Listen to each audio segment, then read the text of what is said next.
Ah, las presentaciones, las disertaciones. Las disertaciones son sencillas, son algunas páginas. Son 3 libros, pero ustedes tienen que leer un libro solamente de los que le envié a su correo. Y no son más allá de 5 páginas, 6 páginas, no son muchas. ¿El libro Y un histórico resumen muy, muy breve del libro histórico, ¿sí? de Pablo Jojo, no? No, son de varios libros. Ah, ya. Mi doctor Jaime tengo que enviárselo, no, porque no lo hice. Después lo integré al grupo. Después se lo voy a enviar a mi doctor Jaime. Pero más de 10 minutos no dura la disertación, para que todos podamos para que todos diserten. Pero es muy sencillo, lo más importante es tener luego una postura crítica de la lectura de esa porción que vamos a disertar. ¿Cuáles fueron las fortalezas, las debilidades? ¿Con qué punto usted está de acuerdo? ¿Con qué punto está en desacuerdo? ¿Y de qué manera sirve para el ministerio que estamos desarrollando en nuestras congregaciones? Y eso es lo más importante de la disertación. Es como una reacción a la lectura que nosotros vamos a dar. En 10 minutos solamente ya todos tienen las fechas para las disertaciones. Perfecto, ahora nos vamos entonces. Profe, Sí, hermano Alex, hermano Alexis primero y después hermano hola, Cristian. profe, ¿cómo está? Bien, gracias señor. Dios le bendiga, tanto Igualmente tiempo, hermano. un nuevo año 2021. Gracias señor, sí. Profe, una consulta respecto a la disertación, como yo no estuve la semana pasada, este tiene que ser apoyado con alguna diapositiva. Sí, eh, idealmente, pero no necesariamente la evaluación va a estar en la organización del material, en el que se ajuste al tiempo, que sea lo más relevante, que predomine lo relevante, pero lo más importante de la disertación es que usted tenga esa opinión crítica de lo leído. ¿En qué punto está de acuerdo, en desacuerdo? ¿Cuáles fueron las fortalezas, las debilidades? ¿Y de qué manera le ha ayudado a su ministerio Eso va a el ser haber en leído? horario de clase, ¿no es cierto? Sí, sí, claro. Durante la clase. Ya, ok. Gracias, profesor. Hermano Cristian. Hermano Pablo, una consulta. De los libros de la disertación, ¿son los 3 libros que hay que sacarle copia o no? Disculpen, no le alcancé a escuchar bien. De los 3 libros de la disertación hay que sacarle los 3, hay que sacarle copia, ¿cierto? No, De uno nomás. solamente el libro que le corresponda. Ah, ya.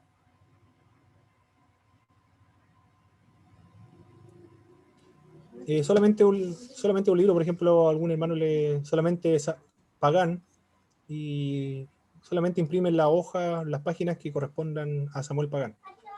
Y no considera lo otro. Otro hermano le corresponde de Pablo Jó, solamente la parte de Pablo Jó. Otro de Panorama del Antiguo Testamento. Y otro hermano de John Drain, solamente las páginas de esos autores. Es muy poco, no hay que complicarse mucho Hermano sobre Pablo, la hola, disertación.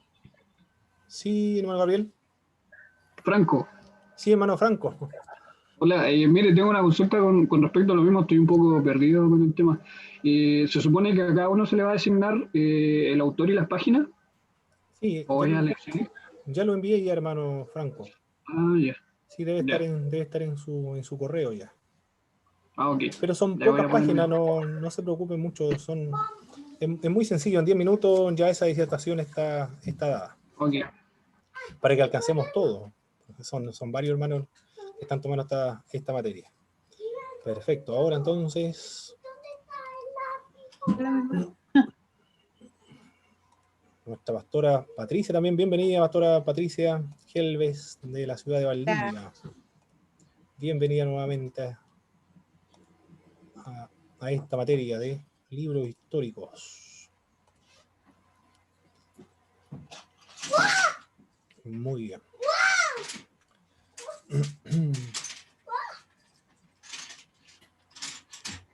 Comenzamos entonces con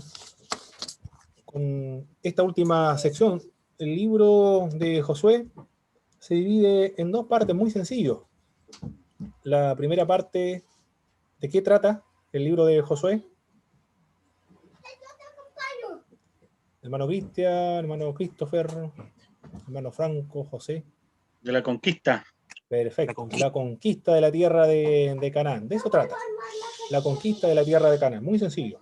La segunda parte, ¿de qué trata la segunda parte del libro de Josué?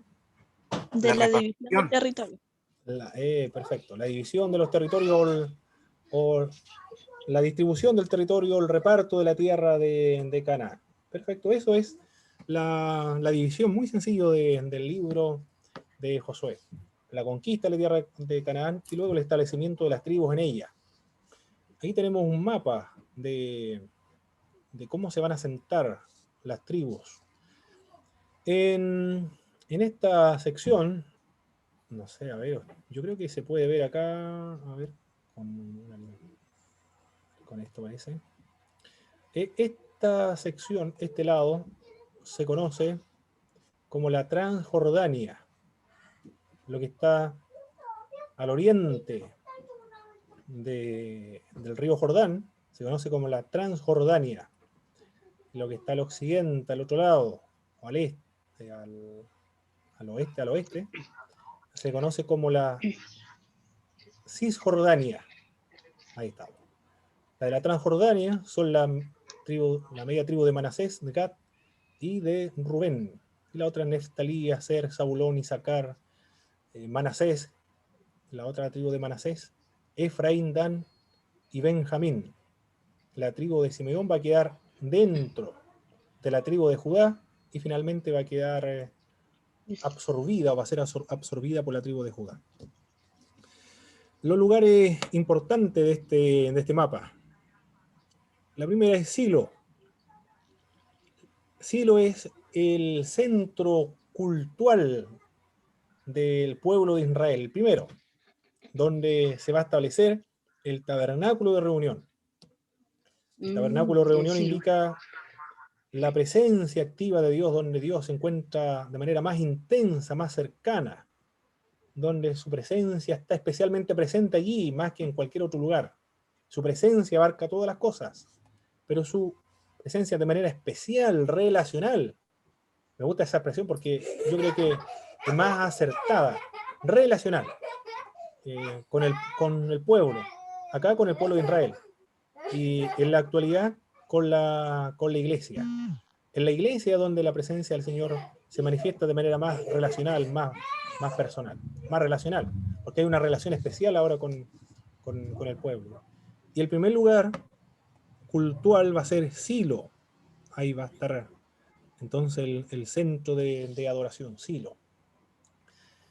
Después va a ser Jerusalén, cuando David conquiste, después de 200 años, porque aquí estamos 200 años antes del establecimiento de la monarquía, después de 200 años, toma David Jerusalén, la convierte en la capital del reino de Israel, cuando las tribus están unidas, y entonces es trasladado el arca del pacto, y después en la época de Salomón se construye el templo y va a estar el lugar central, cultural, donde se va a rendir culto y adoración al Señor. Jerusalén va a estar al centro de las 12 tribus, para que vayan a adorar a ese lugar. Ese va a ser el centro de adoración del pueblo de Israel. Pero la época de Salomón se va a dividir, debido a las políticas opresivas de Salomón. La mala política de Salomón va a arrastrar consecuencias y va a repercutir en su hijo Roboam, que va a continuar y va a ser más agudo todavía la opresión contra el reino del norte. Finalmente terminan divididos en el año 931 con la muerte de Salomón. Esos son los lugares entonces importantes en Silo, lugar de adoración, y después va a ser Jerusalén. En el 722 todas las tribus que están en el norte desaparecen. Solamente sobrevive la tribu de Judá, y esa es la que nosotros encontramos después de la época del cautiverio babilónico, cuando regresan, y también es la que encontramos en la época de Jesucristo. El libro de Josué presenta dos perspectivas de la naturaleza y el alcance de la ocupación. Recuerden, hermanos, ustedes a medida que vayamos avanzando a la clase pueden interrumpir la clase, levantar la mano, presentar su opinión, preguntas. o de la apreciación de lo que nosotros estamos revisando, o también de lo que aportar, de acuerdo a lo que ustedes leyeron en su libro de texto de Pablo Hoff. No se preocupe por eso, puede interrumpir la clase sin problema. El libro de Josué presenta dos perspectivas entonces de la naturaleza y el alcance de la ocupación de la tierra de Canaán. Por una parte, hay batallas relámpagos y también espectacularmente exitosas. Son batallas rápidas, exitosas. Esa es la primera impresión que tenemos al leer el libro de Josué. También serie de muchas batallas durante un tiempo prolongado. Eso lo encontramos luego en Josué, capítulo 11, verso 18. Hay unas batallas relámpago, pero las otras son batallas que duran mucho más tiempo, por un tiempo prolongado, con grandes áreas de territorio que tendrán que ocuparse poco a poco posteriormente. Hay dos factores a analizar acá. El primero, los historiadores bíblicos presentan su material, pero de acuerdo a un esquema teológico. Los escritores bíblicos son aquellas personas que registran la revelación de Dios. No son historiadores, puesto que ellos son, lo podríamos decir, son religiosos, son personas de fe. Están escribiendo desde una perspectiva teológica. Lo que ellos quieren hacer es que las personas que lean el texto se despierten ellos la conciencia de un único Dios que demanda adoración y obediencia a sus leyes, revela el carácter de Dios. Lo que encontramos acá en toda la escritura es que la Biblia revela el carácter de Dios. Uno de estos caracteres que podemos ver acá es la santidad de Dios al destruir a los cananeos y al pedirle al pueblo que se conduzca en obediencia a las leyes, y allí está reflejada la santidad de Dios y demanda del pueblo también la santidad. La santidad no solamente está expresado en la ley de Moisés y en el Antiguo Testamento, en el libro de Levítico, sino que también es parte del Nuevo Testamento. Santo seréis porque yo, Jehová vuestro Dios, santo soy. La obra del Espíritu de Dios en el Nuevo Testamento es la labor de la santificación del creyente. La conversión no es el fin de un ser humano en relación con Dios, sino que el comienzo en su relación con Dios. La finalidad última es la santificación, que concluye con la segunda venida de Cristo, la santificación total y completa. Esa es la finalidad de estos textos sagrados, despertar la obediencia de los creyentes de la ley de Dios, de despertar y de caminar en santidad conforme a los mandamientos de las leyes que Dios estableció, no para ser el pueblo de Dios. Eso es lo que se debe tener presente. No es para que este pueblo sea el pueblo de Dios. Debe caminar en santidad porque ya es el pueblo de Dios. Dios estableció un pacto con Abraham, con Isaac, con Jacob, con los patriarcas, también con Moisés, al otorgarle la ley en el monte Sinaí. Ellos deben actuar y conducirse en santidad porque son el pueblo de Dios. Eso es lo que se debe tener presente. Y si se da a conocer el carácter de Dios, se da a conocer también no solamente la santidad, la justicia de Dios, se da a conocer también que de Él proviene la salvación, el origen de la salvación. Y que Él es fiel a sus promesas. Eso es lo que encontramos en el libro de Josué. Dios es fiel a sus promesas. Eso lo dice una y otra vez Josué cuando conversa y exhorta al pueblo a obedecer las leyes. Dios, eso lo dice el libro en unas secciones también de jueces, perdón, de Josué. Y no quedó ninguna palabra, dice Josué. No quedó ninguna palabra sin que se cumpliera de lo que Dios había prometido. El libro de Josué se escribió para indicar que Dios cumple sus promesas. El lector, al leer el libro de Josué, sabe que el Dios que inspiró esa parte de la Sagrada Escritura es un Dios que cumple sus promesas. La tierra de Canaán es una tierra que efectivamente fluye leche y miel, y fue otorgada, entregada, donada al pueblo de Israel. Pero conforme al pacto que Dios había establecido con Abraham, porque Dios le dijo que a tu descendiente entregaré toda esta tierra, del río Tigris, del Éufrates, hasta el río Nilo. Toda esa extensión de territorio, Dios se lo dio a los descendientes de Abraham. La tierra implica territorio con sus habitantes. Habla acerca de Josué, de la tierra.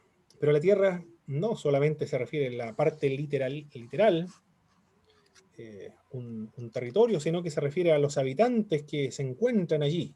Habla acerca de las personas que habitan ese territorio.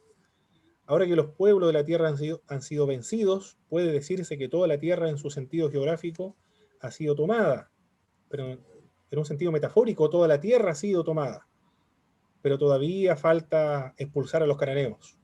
La tierra fue tomada poco a poco, pero nunca fue tomada totalmente. Esto es lo curioso que encontramos en el libro de Josué. Por una parte pareciera que toda la tierra fue tomada, pero por otra parte lo que encontramos en Jueces, hay mucha extensión de tierra que todavía no ha sido tomada. Y nunca fue tomada totalmente. Dios le dijo, desde el río Tigris o el Éufrates hasta el Nilo, todo ese territorio le va a pertenecer a los descendientes de Abraham, pero nunca el pueblo hebreo ocupó ese territorio que Dios le había otorgado. Y la causa de no haber ocupado todo el territorio, ¿cuál creen ustedes, hermanos? Hay una causa por la cual el pueblo de Israel no toma todo el territorio que Dios le había concedido. ¿Cuál habrá sido? ¿Pecado? ¿Pecado? ¿Rebeldía? Sí, hay una palabrita mucho más precisa todavía. Rebeldía, pecado. Desobediencia. Muy bien, eso es. Desobediencia. La desobediencia, eso fue. Desobedecieron. Dios le dijo que exterminaran a todos los cananeos, que no quedara ninguno vivo, a mujeres, niños. Esto es muy sangriento, es terrible. Pero es el instrumento de juicio de Dios sobre la religión depravada, el carácter depravado de todo un pueblo que habitó la tierra de Canaán, que la estamos viendo acá. El juicio de Dios sobre todos estos pueblos. Y no es contradictorio con la bondad, con el amor de Dios. No es contradictorio porque todos los atributos de Dios están en armonía con otros. Dios también es santo y también es justo. Y este genocidio, esta masacre, esta aniquilación de los cananeos que no fue completa, hay que recordar que en el Nuevo Testamento, en el libro de Apocalipsis, el Dios del Nuevo Testamento, en el libro de Apocalipsis describe las matanzas que van a ocurrir cuando se desate la ira de Dios sobre los incrédulos. Será mucho más terrible que lo que podemos apreciar acá en el exterminio a los cananeos. Mucho más terrible todavía. La tercera parte de los seres humanos es destruido por algunas plagas, y los sobrevivientes de esa muerte, la tercera parte sobrevive, y así se va reduciendo el número de la población mundial. Por lo tanto, lo que vemos acá en el Antiguo Testamento, en contraste con lo que nos revela el libro de Apocalipsis cuando se manifieste la ira de Dios, es de un nivel inferior en cuanto a la matanza o a las muertes. Las generaciones futuras debían desempeñar su parte de conquistar y de tomar la tierra de Canaán. Hay instrucciones de Josué respecto a las divisiones. La palabra, se mencionan a los amorreos ahí, designan a los antiguos habitantes del antiguo reino de Amurru. Hermano Vicente, Baeza está haciendo una pregunta. Hermano Vicente. Sí, hermano Pablo, tengo una duda, porque si bien se sabe Dios es omnisciente y Él está fuera del tiempo, de por lo menos nuestra percepción del tiempo, por lo cual se podría decir que todo este proceso de conquista es en algún sentido alegórico a lo que es el propósito final, que obviamente usted lo mencionó desde el Apocalipsis. No entendí la pregunta, hermano Vicente.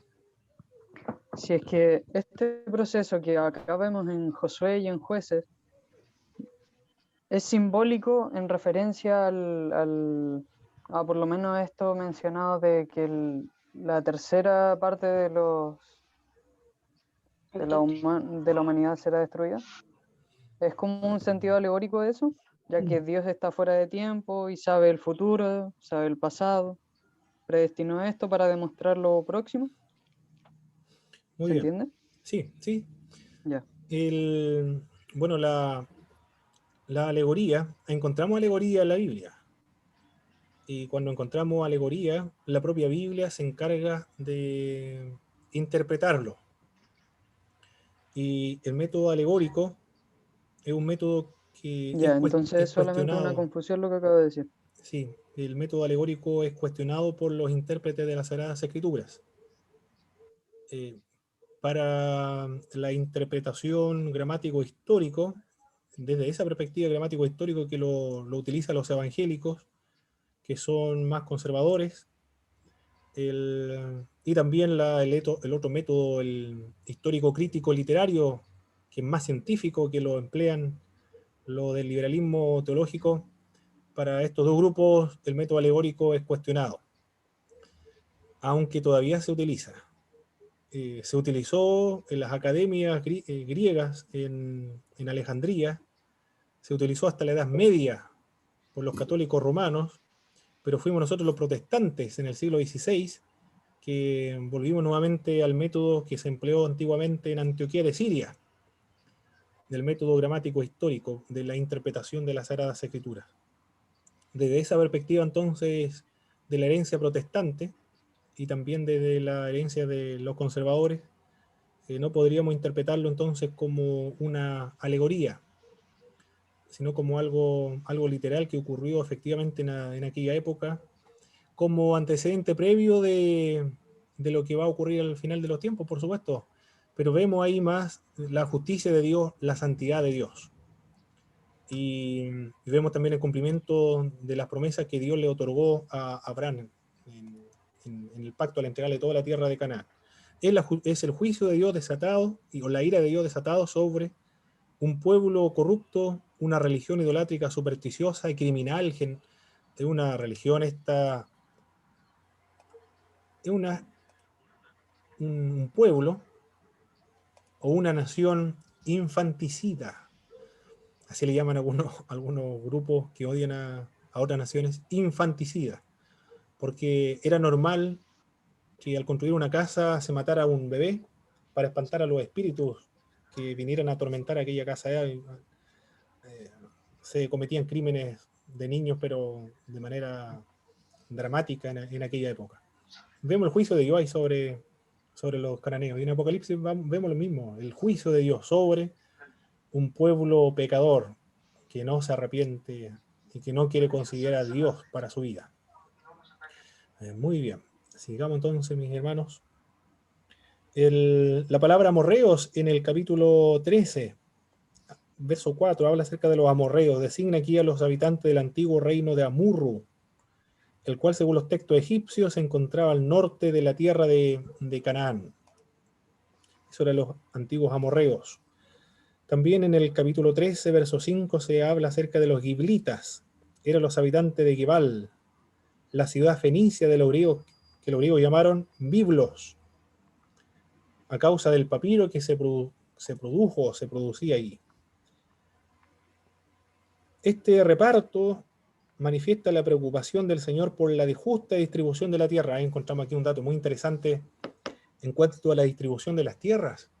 Se entrega las tierras de acuerdo a las necesidades de cada uno de ellos. Por ejemplo, la tierra de la media tribu de Manasés, de Gad, de Rubén, se le entregaron las regiones más fértiles que están en la Transjordania por la cantidad de ganado que tenía. Y Efraín y otras tribus también de acuerdo a la cantidad. Las de Judá ocupan mucho territorio porque eran una tribu numerosa. Eso es lo que vemos acá. Hay una justa distribución de la tierra.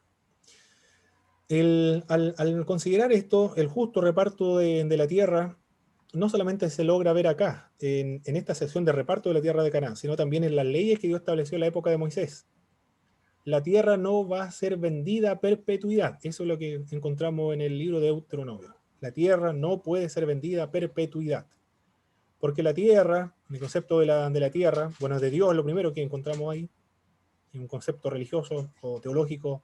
Dios es el dueño de la tierra y una persona o de una generación no es dueño de ese territorio, sino que es mayordomo, administrador de lo que Dios le otorgó a un pueblo, a una tribu, porque son distribuidos de acuerdo a las tribus. Por lo tanto, esa persona no puede vender o hacer uso de esa tierra a su capricho, sino que tiene la responsabilidad de conservar esa tierra para sus futuras generaciones. no le pertenece a él, sino que le pertenece a sus antepasados. No puede hacer la tierra con lo que quiera con la tierra porque también le pertenecen a los descendientes de él. Si por alguna eventualidad, porque ha adquirido una deuda importante, vende la tierra, la ley decía que después de 50 años todo ese territorio debe serle devuelto, toda la tierra debe serle devuelto. O también tenía la posibilidad de un pariente cercano, podía recuperar toda esa tierra. Aquí estamos encontrando entonces una perspectiva diferente en el concepto bíblico acerca de la propiedad privada. Es distinto al concepto de la propiedad privada de un filósofo, no recuerdo ahora el nombre de este filósofo, que dice que es algo tan importante como la vida misma. Aquí desde la perspectiva bíblica o teológica es diferente. Aquí no es más importante que la vida misma, sino que el concepto de las posesiones materiales le pertenece a Dios. Y el concepto de la tierra también le pertenece a Dios. Y le pertenece a todo un pueblo. Eso es lo que vemos acá, en esta sección, cuando se reparte la tierra de manera equitativa, o el Señor está preocupado por la justa distribución de la tierra. Dios siempre estuvo preocupado de los pobres, los huérfanos, las viudas, los extranjeros. Y la ley favorece principalmente a estos grupos. Y eso lo vemos a través de toda la Biblia, también lo vemos en la iglesia cristiana en el siglo I, en el libro de los Hechos, cuando se escogen a diáconos para que ellos distribuyan las porciones, las raciones diarias, también la distribución de los alimentos a las viudas de habla griega. Se asignan las tribus orientales, capítulo 13, verso del 8 al verso 33, las tribus del oriente, Manasés, Gad y Rubén, que vemos acá. Por carecer de fronteras naturales, estas tribus fueron las primeras en desaparecer cuando vinieron los asirios en el año 722. Ese fue el problema, ¿no? Tenían problemas carecían de fronteras naturales que lo protegiesen, como Jerusalén, resiste más. Samaria también resiste un poco más. Pero cuando invade Asiria, los primeros en caer son estos, la tribu de Aser, Neftalí, Manasés, Gad y Rubén. Y se asignan también las tribus al occidente, es decir, en la Cisjordania, en el capítulo 14, hasta el capítulo 19, verso 51. En el capítulo 14 aparece en escena un hombre llamado Caleb. En el capítulo 14, verso del 7 al verso 9, vamos a darle lectura, por favor, hermanos, porque este hombre viene de la salida de Egipto y todavía está vivo, gracias a un informe positivo que llevó al pueblo de Israel. Hermano Jaime Cifuentes, por favor, vamos a leer el capítulo 14, verso del 7 al verso 9. Amén, hermano. 14 del 7 al 9. Yo era de edad de 40 años cuando Moisés, siervo de Jehová, me envió a Cades Barnea a reconocer la tierra. Y yo le traje noticia como lo sentía en mi corazón. Y mis hermanos, los que habían subido conmigo, hicieron desfallecer el corazón del pueblo. Pero yo cumplí siguiendo a Jehová, mi Dios.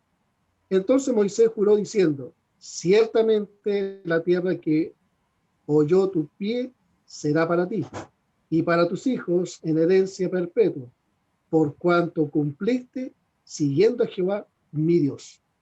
Muy bien. Aparece en escena Caleb entonces. Caleb se dirige a Josué, le pide un territorio, le recuerda la promesa que le dio Moisés a Caleb cuando le trajo informes positivos juntamente con Josué.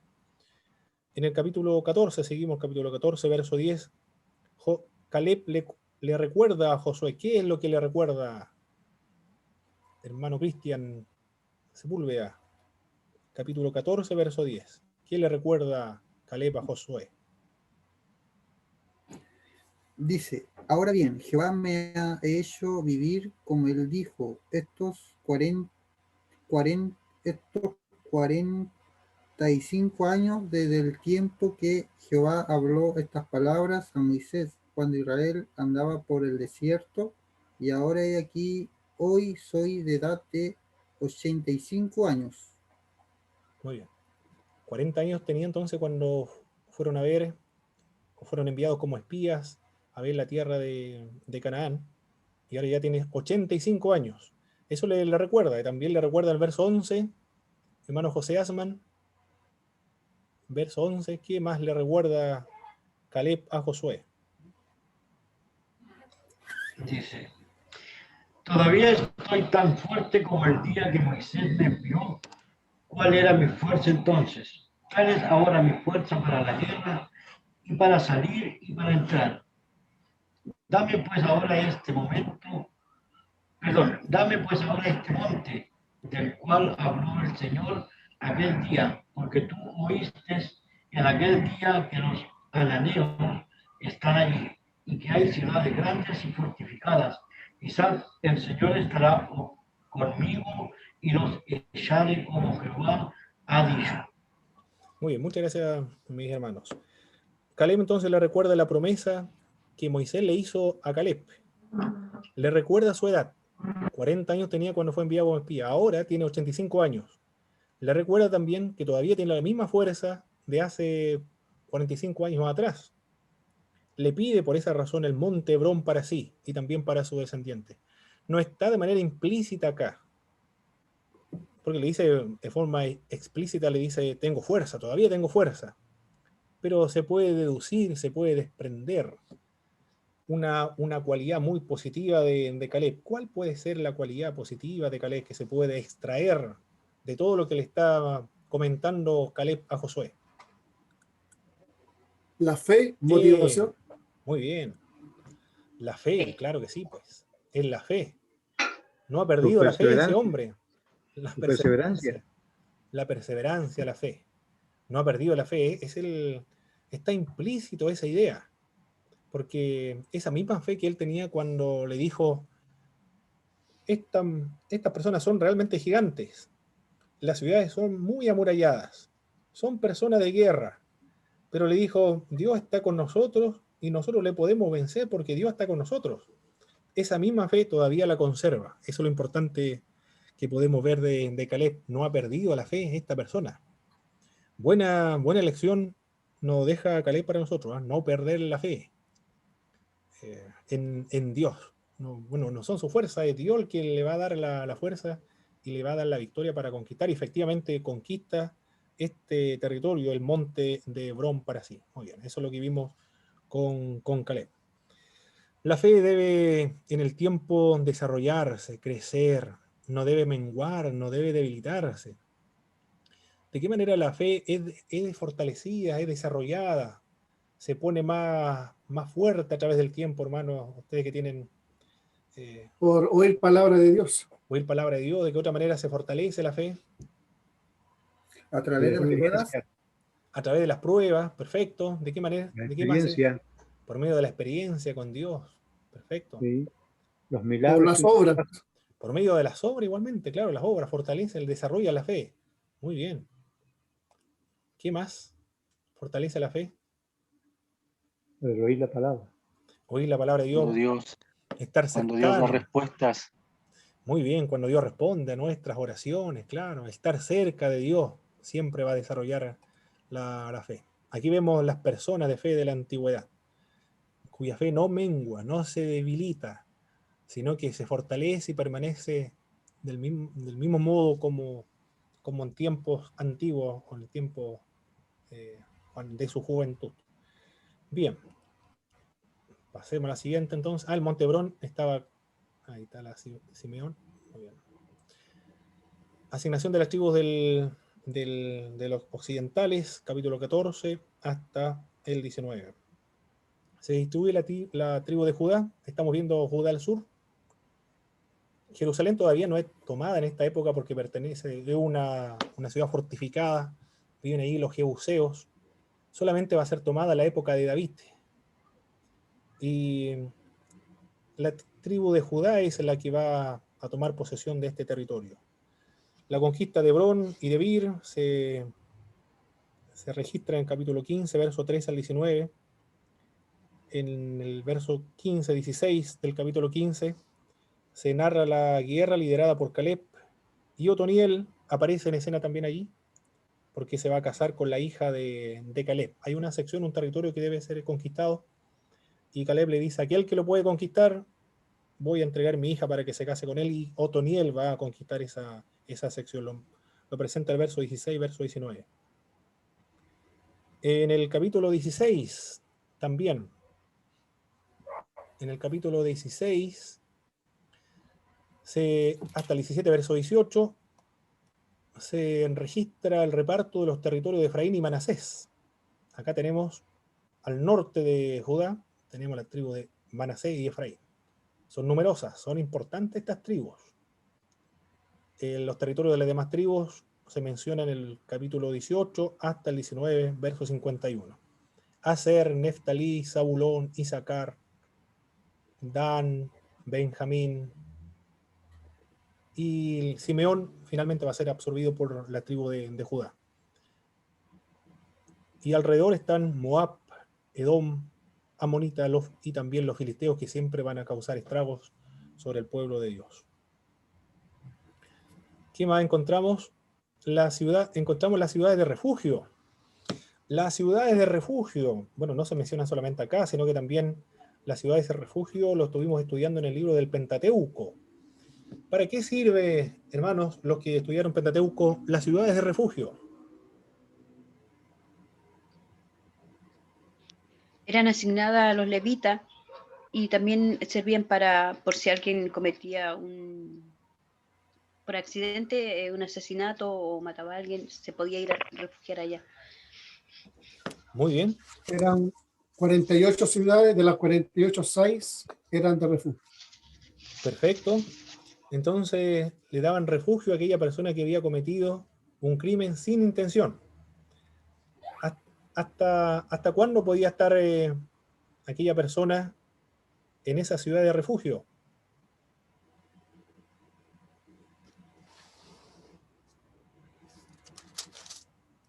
Y después podía salir de esa ciudad de refugio, volver a su tierra nuevamente, sin preocuparse de que el vengador de la sangre del difunto pudiera hacerle algo. ¿Recuerdan? Bueno, el mismo libro de Josué lo dice, ¿eh? ¿Hasta la muerte de quién? Hasta la muerte del sacerdote. Esa era el requisito para hospedarse o quedarse en la tierra de refugio. Capítulo 20 estamos ahí. En el verso 6 dice: y quedará en aquella ciudad hasta que comparezca en juicio delante de la congregación y hasta la muerte del que fuere sumo sacerdote en aquel tiempo. Entonces el homicida podrá volver a su ciudad y a su casa y a la ciudad de donde huyó. Pero hasta la muerte del sacerdote, después podía volver a hacer su vida nuevamente en el lugar de donde él vivía. Pero si una persona había cometido un crimen con intención, con alevosía, o de manera premeditada porque tenía conflicto con su vecino, y huía a las ciudades de refugio, ¿qué ocurría cuando huía a la ciudad de refugio?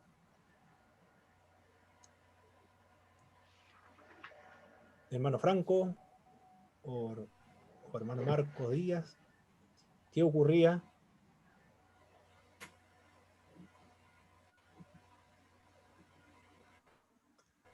Alguien que tomó el Pentateuco, hermano Robinson, hermano Gabriel, hermana Carmen también está por acá, pastora Constanza.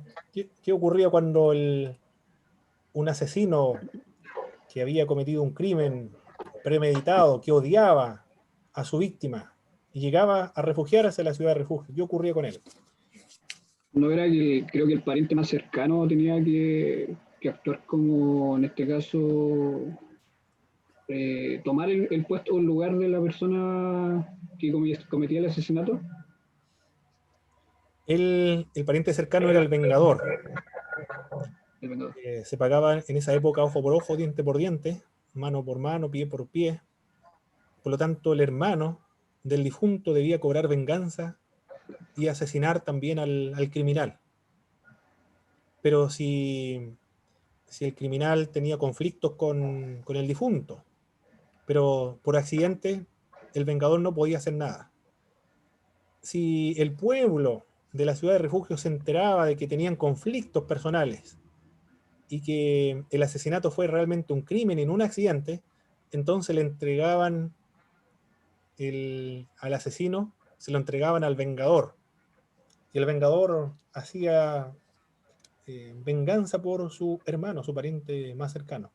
Esas eran las normas que regulaban al pueblo de Israel en esa época. Para eso se dieron entonces, otorgaron las ciudades de refugio.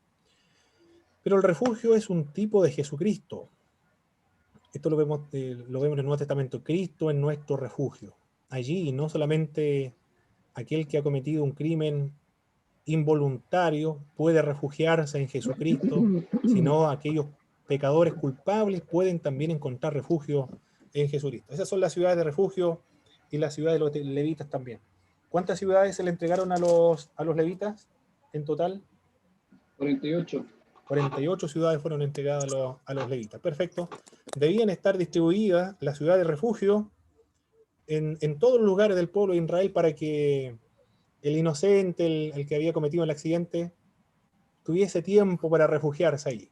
Y los levitas también estaban esparcidos por toda la tribu por todas las tribus, porque ellos tenían la finalidad de enseñar la ley de Moisés a todo el pueblo, a todas las comunidades.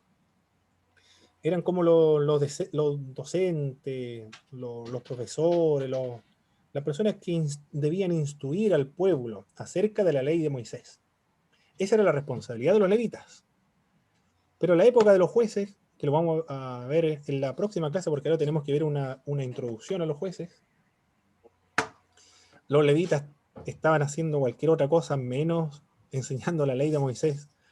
Se ofrecían realmente en otras ciudades donde no habían sido establecidos, porque también se le entregaron ciudades, y como sacerdotes de dioses falsos. Esto es lo que podemos ver en la época de los jueces, la situación terrible en la cual se vivió la época de los jueces. Se enviaron las tribus del oriente a sus hogares también, es decir, a la Transjordania. Hay una construcción del altar junto al Jordán. Esta construcción, cuando se enviaron las tribus de la Transjordania, ¿cuáles son estas tribus? Manasés, Gad, Rubén, la media tribu de Manasés. Ellos construyeron un altar a la orilla del río Jordán, un altar, nos dice la Sagrada Escritura, un altar magnífico, pero no nos menciona la forma de este altar, solamente dice que un altar grande, extraordinario, pero nada más, no dicen nada más esa sección. Pero ¿cuál era el propósito por el cual se construyó este altar? Las tribus de Manasés, Gad, Rubén, la media tribu de Manasés, Gad y Rubén. ¿Cuál fue la finalidad o el propósito por los cuales fue edificado este altar?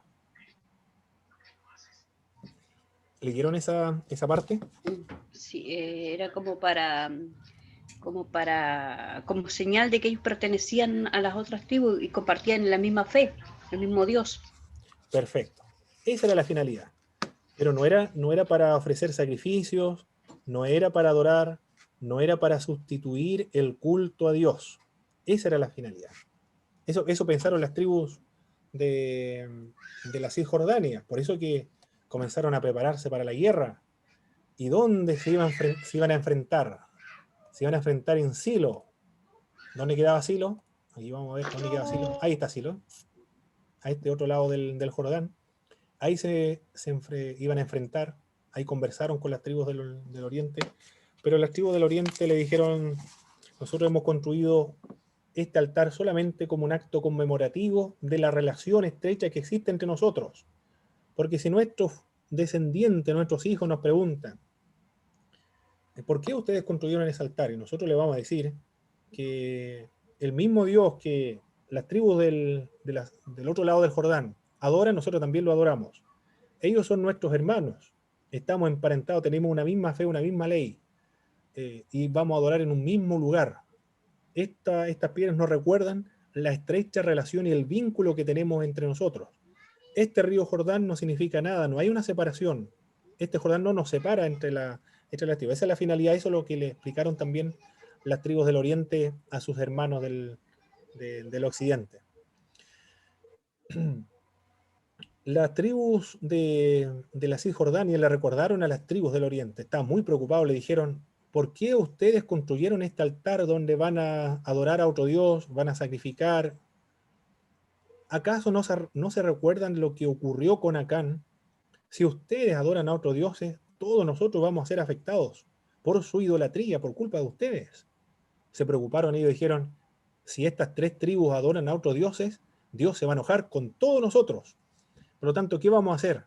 Dijeron los de la Cisjordania, nosotros vamos a aniquilar esta manzana podrida para que todos nosotros impedir que seamos infectados también, y así vamos a eliminar el pecado del pueblo de Israel, porque recuerden, tienen un precedente. Dios le dijo en la época de Josué, a esa persona hay que matarla a pedradas, eliminen a esa persona dentro del pueblo para que no sufra las consecuencias. Entonces por eso fueron a pelear con los de la otra tribu del otro lado del río Jordán. Le recuerdan el pecado de Acán, le recuerda, pero no solamente el pecado de Acán, sino que también la época de Baal Peor. Recuerda lo que aconteció en Baal Peor cuando Balaam recomendó que los hijos de Israel se practicaran la idolatría con las madianitas, creo que era el nombre. Muchos judíos murieron o perecieron, o israelitas perecieron en esa oportunidad. Entonces, ellos le dijeron que se devolviera nuevamente al culto al Señor. Pero se solucionó porque fue solamente malos entendidos y después se volvieron a sus casas. Lo que encontramos acá es lo que le dice Fines a las tribus del norte. Estamos en el capítulo 22 del libro de Josué, en el verso 19. Esa parte vamos a dar en lectura. A ver. Hermana Carmen Gloria, por favor, en el verso, estamos en el capítulo 22, verso 19. Vamos a encontrar lo que Fines, el hijo del sacerdote Eleazar, le dijo a las tribus del norte. ¿Qué estuvo dispuesto este hombre a ofrecerle a las tribus del oriente para evitar este gran pecado que ellos se imaginaban que estaban cometiendo? ¿Cómo estará la señal por allá, hermana Carmen? Parece que no está muy buena la señal. Voy a preguntarle, hermano Carlos Ojeda, capítulo 22, verso 19. Fines, ¿qué le dice Fines a las tribus del oriente para evitar este malentendido?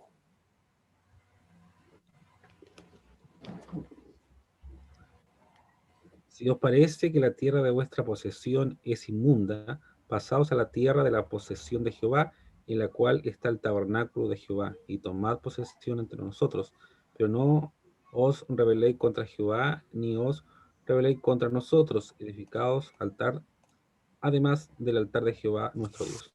Muy bien. ¿Qué actitud vemos allí de parte de Fines para resolver estos conflictos tan graves? ¿Qué está dispuesto Fines para solucionar este conflicto? Y no sean rebeldes. ¿Hay otra solución le da? Sí, una vez. Fines, ¿qué fue que le dijo? Vengan a Cisjordania.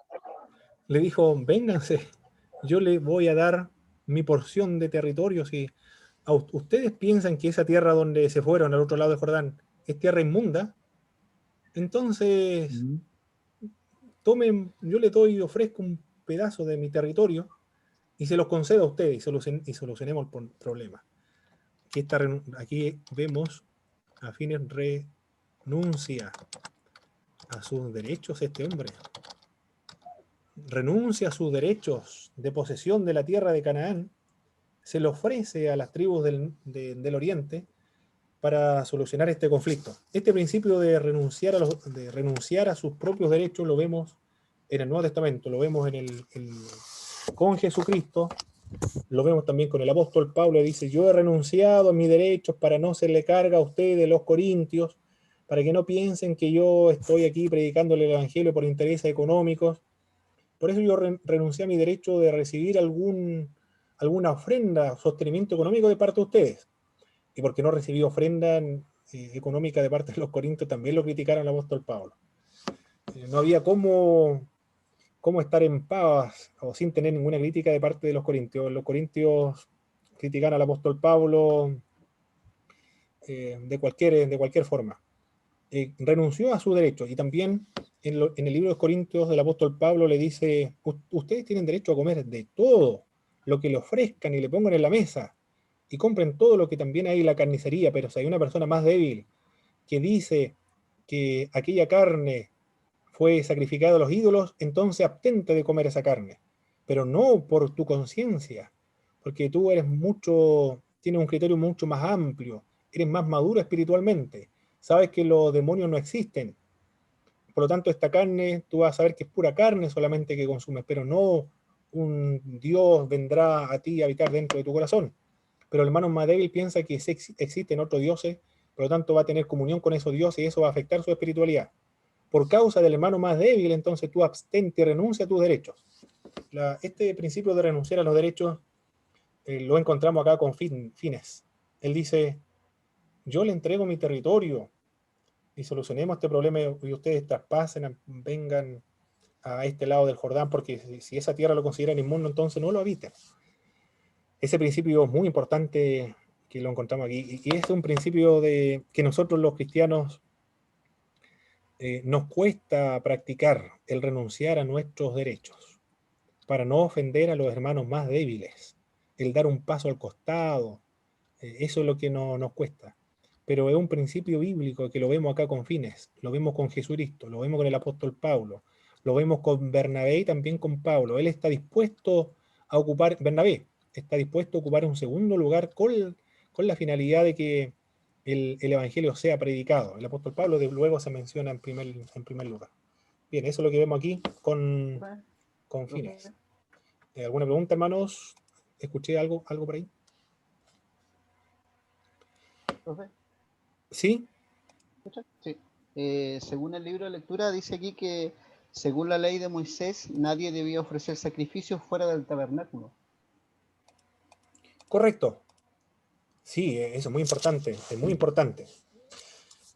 La razón, porque cualquier animal que se mataba en esa época, no es como ahora, si alguien nos da hambre a nosotros, estamos contentos, por ejemplo, porque estamos con la familia, queremos matar un cordero y comer asado de cordero.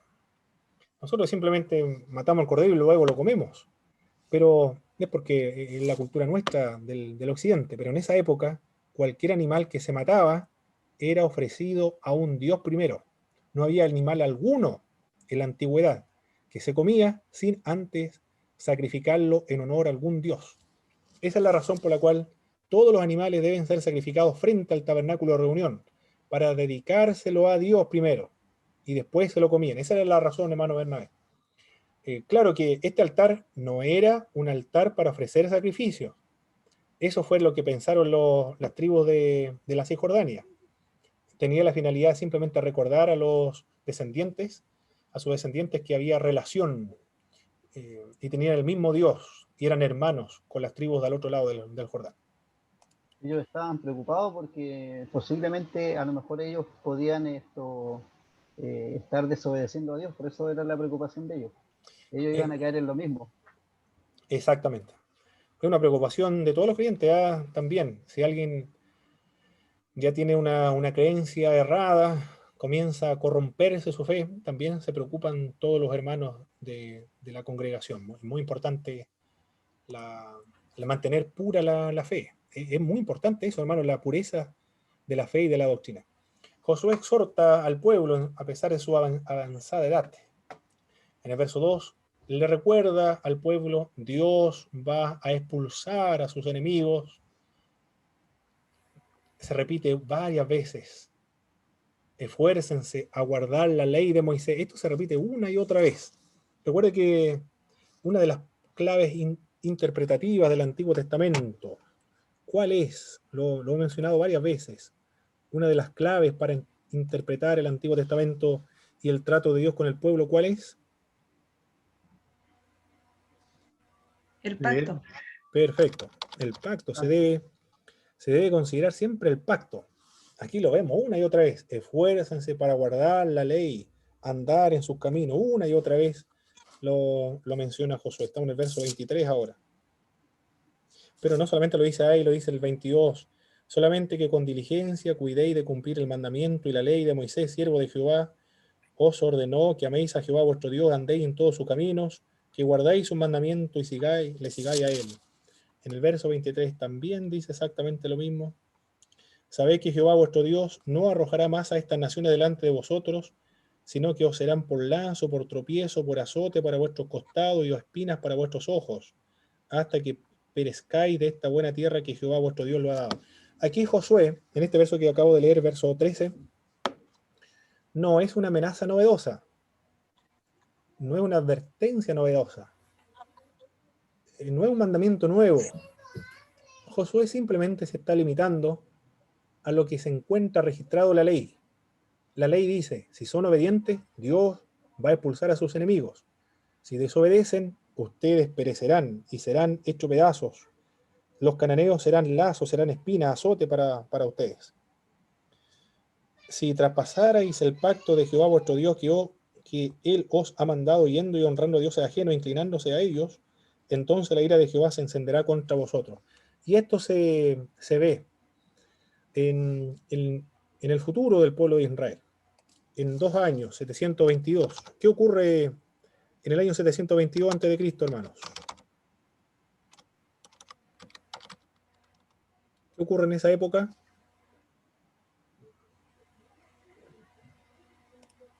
¿Algún hermano que sepa lo que ocurrió en el 722? La destrucción de Israel del norte. Perfecto. Y Israel del norte destruido. Y el 500 y el 586 antes de Cristo. La destrucción de Judá. Perfecto. Josué ya lo está diciendo acá. Nos encontramos muchos años antes, estamos en el 250 aproximadamente antes de Jesucristo, 250. Y lo que dice Josué se cumple el 722, 586. Si ustedes no guardan los mandamientos, esto es lo que va a ocurrir con ustedes. Como los cananeos, por su depravación, por su corrupción, idolatría, por su infanticidio, homicidio, hechicería, superstición, fueron destruidos, también ustedes, si hacen lo mismo y llevan a cabo las mismas prácticas de los cananeos, también le ocurrirá a ustedes. Aquí, por lo tanto, no hay un trato distinto de Dios con el pueblo de Israel a las otras naciones. Dios trata con todas las naciones del mismo modo, bajo los mismos principios de sus leyes establecidas. Si ellos desobedecen, no hay un trato especial para el pueblo hebreo. Dios va a tratar con los hebreos o los israelitas como trató con aquellos que se rebelan a él. Porque la situación en la cual se encontraban los israelitas era una situación de paganismo. Ya no eran el pueblo especial de Dios, eran paganos. Eran cananeos, eran sodomitas, eran Sodoma y Gomorra. Esa es lo que dice Isaías después al pueblo de Israel. Le ocurre también a todos los creyentes. Si el creyente se aparta de Jesucristo, tendrá la misma suerte que tienen todos los incrédulos. Bueno, aquellos creyentes que son de la perspectiva arminiana, por supuesto. O también de un creyente que se hace de la perspectiva calvinista, podríamos decir, de una persona que va a la iglesia, pero finalmente no creyó nunca y después se apartó, le va a pasar lo mismo que a un incrédulo que nunca ha ido a una iglesia. Muy bien. Sigamos entonces avanzando. Sigamos avanzando acá. Le recuerda que Jehová cumplió todas sus promesas. En el verso 14 no hubo ninguna palabra. Esto es importante también en el libro de Josué. En el verso 14, verso 23, verso 14. Y aquí que yo estoy para entrar hoy por el camino de toda la tierra, reconoced, dice, pues con todo vuestro corazón y con toda vuestra alma, que no ha faltado una palabra de todas las buenas palabras que Jehová vuestro Dios había dicho de vosotros, todas os han acontecido, no ha faltado ninguna palabra. Todas las promesas que Dios le dio a los patriarcas, a Moisés, todas ahora se han cumplido. Ese es el propósito por el cual fue escrito el libro de Josué también. Demostrar la fidelidad de Dios en el cumplimiento del pacto que había establecido con ellos. Para recordarles también que Dios lo destruirá si le abandonan. En el verso 16 se cumplió en el futuro en el pueblo de Israel. Se despide Josué en Siquem. ¿Dónde está Siquem? Acá está. Mira, ahí tenemos la imagen de Siquem, que está entre el monte Ebal. Vamos a mostrar acá. Ahí tenemos Siquem nuevamente, el monte Ebal y el monte Gerizim. Esto es Siquem actualmente. Ahí tenemos la ruina de la antigua Siquem. Se construyeron alrededor. Acá tenemos otras imágenes de Siquem. Acá está el monte Gerizim, el monte Ebal. Acá tenemos otra imagen de Siquem. Esta es la ciudad de Siquem actual. Ahí Josué se despide de las tribus. Hace un recuento histórico, le dice, llama a Abraham, verso 2, verso 3. Lo sacó de Egipto en el verso 6, cumplió su promesa, porque Dios le dijo, habitará la tierra de Canaán a Abraham, lo va a sacar de Egipto con mano poderosa, todo eso se cumplió. Lo introdujo en la tierra de Canaán, también se ha cumplido. Lo salvó de Balaam, porque Dios es justo. Dios hizo un pacto con Abraham, y una característica del pacto, ¿recuerdan cuáles son las características del pacto? Hay una sola, mencióneme una característica del pacto. Incondicional. Muy bien. Excelente, hermano, recuerdan todo. Está muy fresca las materias, excelente, esa es la idea. Recuerde que todo lo que nosotros estamos viendo acá en clase lo debe predicar, enseñar en la escuela dominical, dar estudios bíblicos, salir a predicarlo al aire libre también a las calles, para que se refresque el contenido de lo que estamos viendo acá. Lo salvó de Balaam. El pacto es incondicional. Nada de lo que haga el pueblo puede anular el pacto. Dios siempre se va a reservar un pequeño remanente. Si Dios destruye Israel del norte, preserva a Judá del sur. Si Dios destruye Judá del sur, o los Judá, porque no hay otra tribu después, si destruye a Judá, preserva un pequeño remanente y lo lleva ya a Babilonia y después lo hace volver nuevamente en el 538. Hace un llamamiento en el verso 14. Ahora pues temed a Jehová, servirle con integridad y verdad, y quitad de entre vosotros los dioses a los cuales sirvieron vuestros padres al otro lado del río en Egipto, y servid a Jehová. Le recuerda a los israelitas que sus antepasados eran paganos, eran idólatras, supersticiosos. Taré, Nacor, Abraham practicaron la idolatría, y después Abraham va a conocer al único y verdadero Dios. Ahí comienza entonces una nueva relación. Se funda la nación israelita en Abraham, cuando Dios se le revela a Abraham para fundar a su pueblo escogido. Funda a su pueblo escogido para que por medio de este pueblo venga el Redentor del mundo. Pero también fundó al pueblo de Israel.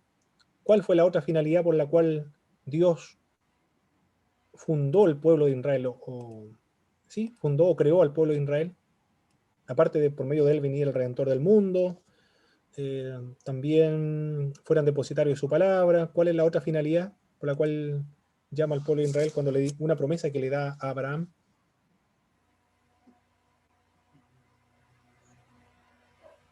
¿Recuerdan?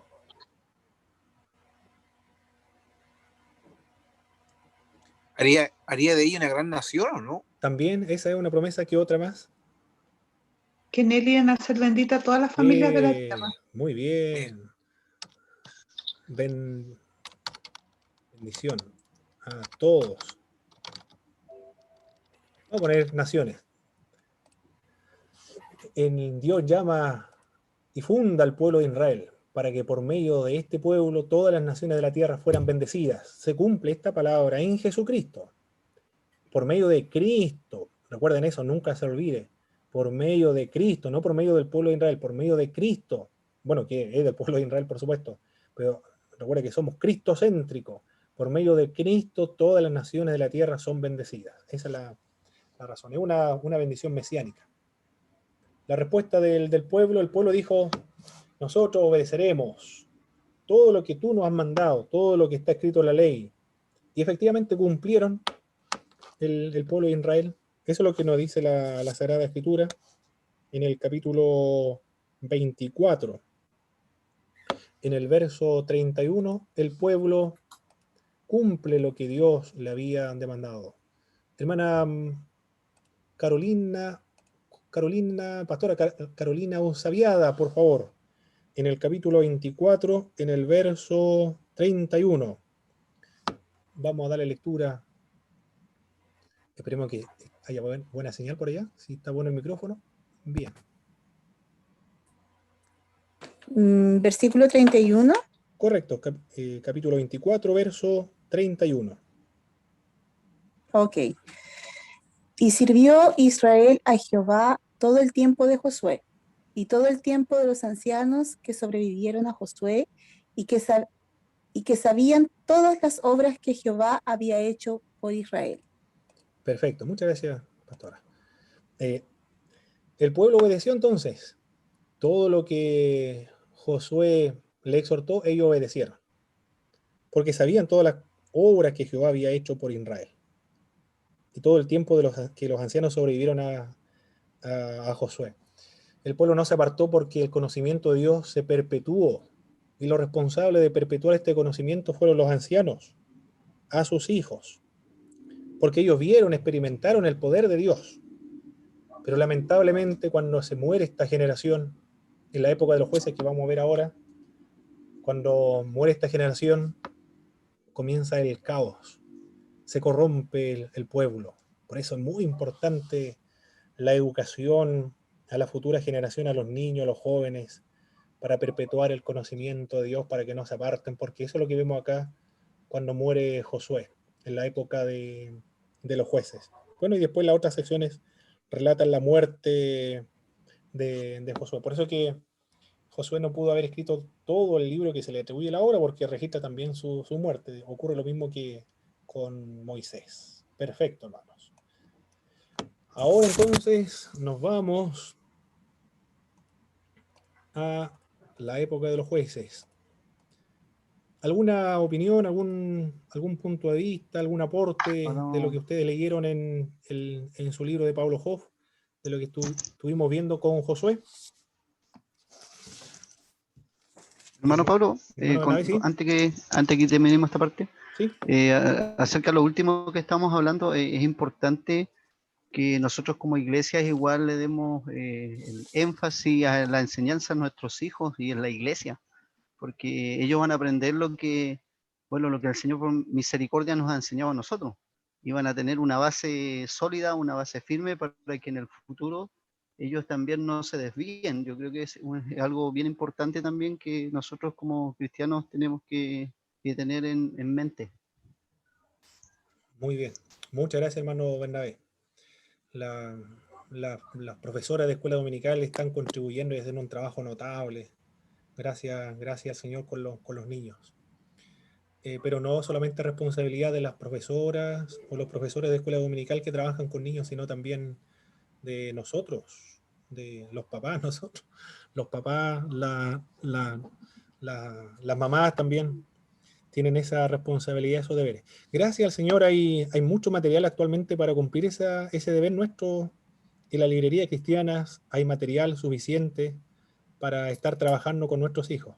Gracias al Señor. No hay que utilizar esos materiales, hermanos, para fomentar la fe, edificar la fe, construir la fe en nuestros hijos, para que no se pierdan.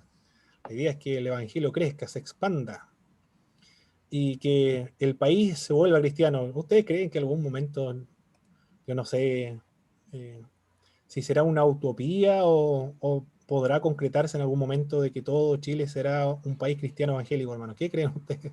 ¿O será una utopía solamente? Que depende Si de Chile es nosotros. para Cristo, es posible para Dios. Sí, es posible, pero depende de nosotros. Así es, pues. Mi hermano. Sí. Bueno, del libro de Josué me queda, bueno, hay muchos pasajes preciosos, pero hay un pasaje que recién lo tocamos, fue la fe, la perseverancia, a pesar de la edad de Caleb. Cómo este varón de 85 años pudo motivar a soldados jóvenes a través de la fe y motivar a los jóvenes de esa época. Hoy día veo ancianos y muchos hermanos ancianos y pastores también que ya han pasado muchos años sobre su vida y que tienen esa motivación de seguir motivando a los jóvenes, de seguir escudriñando la Escritura, como también, ¿no es cierto?, hay ciertos ancianos que han dicho, y que lo he escuchado, que ya no, que lo haga el resto porque ya yo hice todo. Entonces se ven los dos parámetros, pero Caleb lo enseña que en la edad no hay límites para seguir motivando a los jóvenes. Muy bien, sí, así es. En el Nuevo Testamento... ¿Hermano Pablo? Sí, hermano Christopher. Disculpe que lo interrumpa, No, siguiendo adelante, la por misma favor. línea de lo que dijo el hermano acerca de Caleb, ¿es posible interpretar que Caleb, aparte de ser un hombre de fe, al igual que Josué, haya sido un hombre en el cual estaba el Espíritu Santo en él, por la vitalidad y por todo su forma de que se manifestó a lo largo del libro y aún en sus últimos tiempos de vida?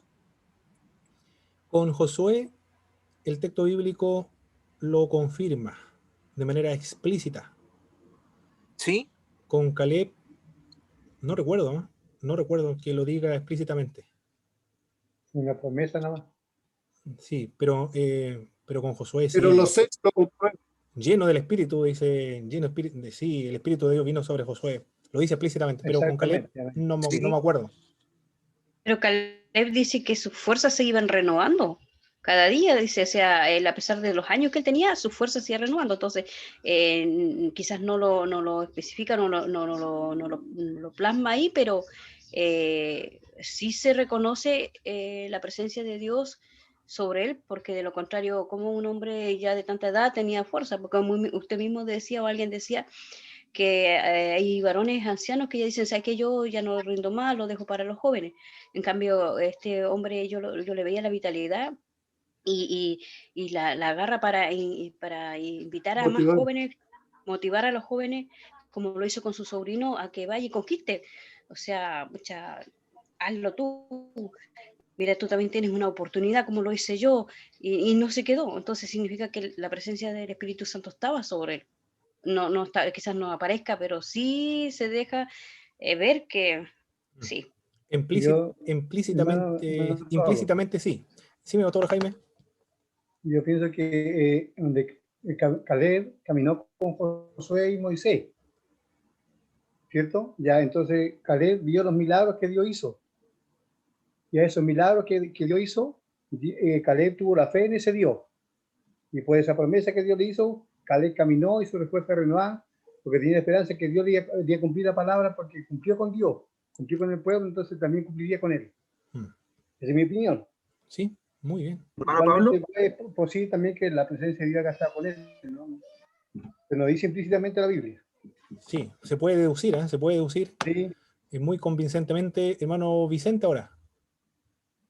Sí, llevaba rato escuchando estas explicaciones y de verdad que discrepo un poco con lo que acaba de decir el pastor. Resulta que la fe, a pesar de que sí puede transformar a las personas, debemos entender que la fe no proviene de nuestra naturaleza, sino solamente del espíritu. Así es. Entonces, como sabemos que Caleb tenía fe, o sea, solamente viendo ese aspecto, esa característica, que Caleb tenía fe, se puede atribuir que uno de sus frutos era gracias a que tenía el espíritu dentro. Claro ¿Estoy en lo correcto? Sí, por supuesto que sí. No, la fe es producido por Dios, por el Espíritu Santo. Muy bien, hermano Vicente, excelente. Ya, el último, a ver, ¿quién más? ¿Alguien más? Hermano Pablo, por acá el hermano Germán. Hermano Germán, muy bien. Adelante, hermano Germán. En Números 14, capítulo 14, verso 24, dice: pero a mi siervo Caleb, por cuanto hubo en él otro espíritu, y decidió ir en pos de mí, yo le meteré en la tierra prometida donde entró, y su descendencia la tendrá en posesión. Este verso bíblico, yo difiero por lo que leo, que cuando dice que en él hubo otro espíritu, es un espíritu diferente al de muchos otros que no tenían el espíritu, y ese espíritu diferente es el Espíritu Santo, para lo que yo puedo entender. Y imposible que a alguien Dios le prometa la tierra prometida si si en el contexto no tuviera su espíritu. Entonces, es como un texto bíblico que hace un tiempo leí y se me vino a la memoria ahora, que es como un recuerdo de que sí, Caleb, no lo dice la Biblia explícitamente, pero sí tenía otro espíritu, y es el Espíritu Santo. Bien, Muy bien, hermano Germán. Excelente, muchas gracias por su aporte, hermano. Están siendo Buena- iluminados, hermano. buena acotación. Muy bien. Buena la acotación. Muy bien, muchas gracias, mi estimado hermano. Veamos entonces una introducción a los libros de los jueces. El libro recibe su título por los personajes sobresalientes llamados jueces. Ellos no administraron justicia, fueron más bien libertadores que gobernadores, no actuaron por normas generales más de una sola tribu, procedían de distintos estratos de la sociedad, fueron elegidos por Dios y dotados por el Espíritu Santo para cumplir su labor. Esta es una parte muy importante porque todos los jueces tienen defectos, debilidades, muchas debilidades cada uno de ellos. Pero, por ejemplo, mencionemos, a ver, algunas debilidades, o más adelante lo voy a... Ehud, por ejemplo, Ehud, ¿cuál es la debilidad de este hombre? Bueno, para aquellas épocas se menciona así de esa manera, para nosotros no, o quizá algunos lo consideran así. Es zurdo, ya se menciona como una debilidad. Débora era una mujer, muy extraño en esa época que liderara un ejército y que fuera jueza más encima en esa época, es algo extraordinario. Y Barak era cobarde, porque sin Débora no va a ir a pelear. Gedeón, ¿qué le faltaba a Gedeón? Le faltaba la fe. Y también era muy desconfiado. Esta persona, Gedeón, realmente es muy desconfiado porque pide muchas señales. Jefté, ¿qué ocurre con Jefté? Jefté es hijo de una prostituta, ya mal visto para el pueblo de Israel, cuya ley es la de Jehová, de Deuteronomio, la ley de Moisés. Pero no solamente eso, sino que el otro, del cual él no tiene ningún control. Pero él es supersticioso porque dice, si yo mato a una persona, lo ofrezco en sacrificio a un ser humano, Dios me va a dar la victoria. Supersticioso el hombre. Y Sansón, por otra parte, Sansón era un don Juan, un mujeriego, o cómo le denominaríamos ahora ¿qué otro término se le denomina? En términos más coloquiales. Mujeriego, don Juan. Muy bien, no recuerdo. Picaflor. Eso, muy bien, picaflor también. Sansón tiene esa característica, pero la idea bíblica que se propone el escritor sagrado es que Dios salva por medio de instrumentos débiles. Esa es la idea que quiere transmitir esta sección de los jueces. Dios salva a pesar de las debilidades y defectos, superstición a pesar de las supersticiones de los seres humanos. Porque Dios no confirma a ese hombre que utiliza, sino que la finalidad por la cual levanta ese juez es para salvar al pueblo que se encuentra bajo la opresión. 6 jueces sobresalen: Otoniel, Ahot, Barak, Gedeón, Jefté y Sansón. Según la tradición talmúdica, fue Samuel el que escribe el libro de los jueces. Fue escrito después de la coronación de Saúl y antes de la toma de Jerusalén. Ahí estamos claros. En esta época se escribe el libro de los jueces. Describe 6 apostasías, 7 opresiones, 7 liberaciones. No tenía autoridad central.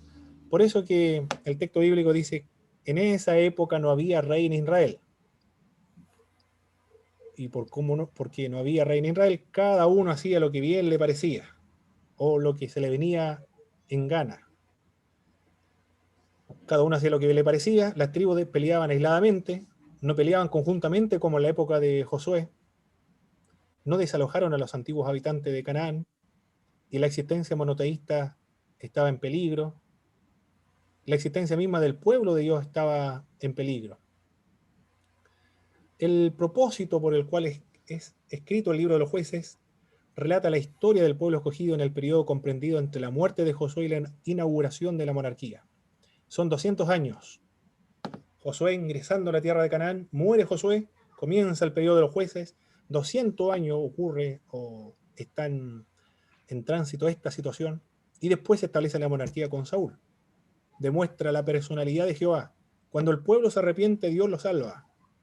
Señalar la gran necesidad de establecer la monarquía, es decir, un gobierno central y también fuerte. Este es el ciclo constante que podemos apreciar en el libro de los jueces. Hay una apostasía de parte del pueblo, se va tras otros dioses, porque la primera generación muere y pierde el conocimiento de Dios, la segunda se volcan tras los dioses ajenos, los dioses que los cananeos rendían culto, Baal principalmente, y como la ley del pacto dice que si practica la idolatría, Dios va a traer juicio sobre ese pueblo, por lo tanto Dios lo castiga. Pero el pueblo reconoce su pecado, se arrepiente, y solo cuando se arrepiente Dios lo libera, por medio de un juez. Se produce la liberación.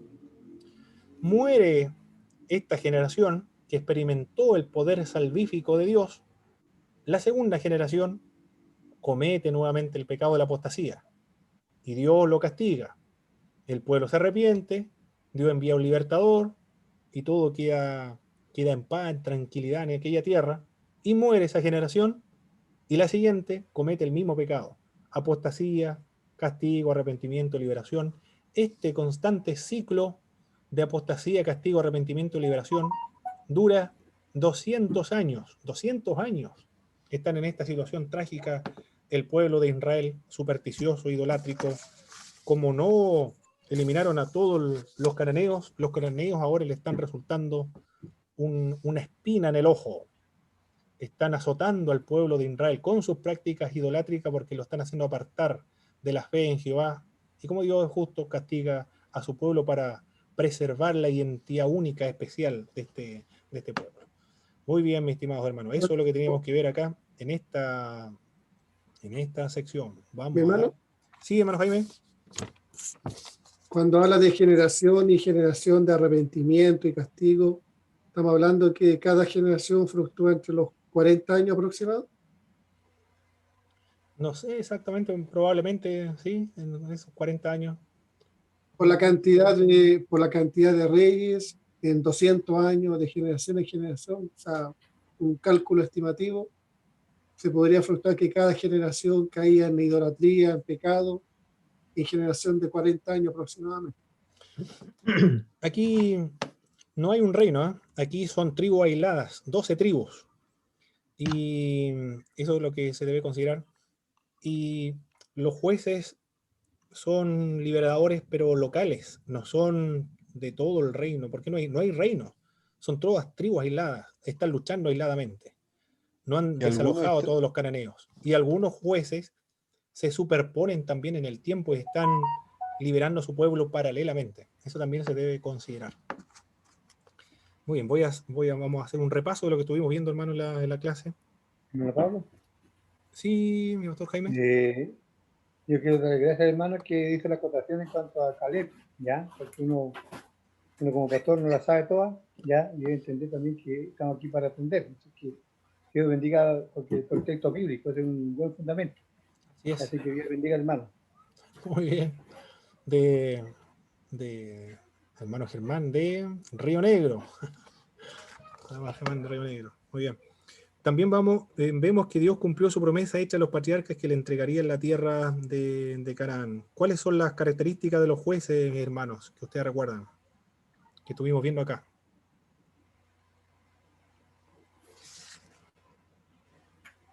¿Eran imperfectos? Muy bien, eran imperfectos.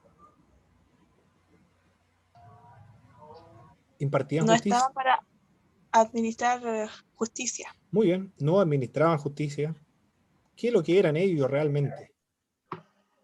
Jefes militares. Perfecto, eran jefes militares, libertadores, perfecto. Libertadores. Eran débiles, supersticiosos, Sansón sensual, temerosos, desconfiados, falta de fe, pero eran escogidos por Dios. Muy bien, escogidos por Dios y la unción de Dios. Venía el Espíritu Santo. Claro, el Espíritu de Dios venía sobre ellos y libertaba, pero no era por ello, venía para liberar al pueblo bajo la opresión. Para traer salvación al pueblo. Claro, no era la gloria de Sansón, era la gloria de Jehová en misericordia, actuando con misericordia para su pueblo. Perfecto. Muy bien, eso solamente ya estamos en la hora.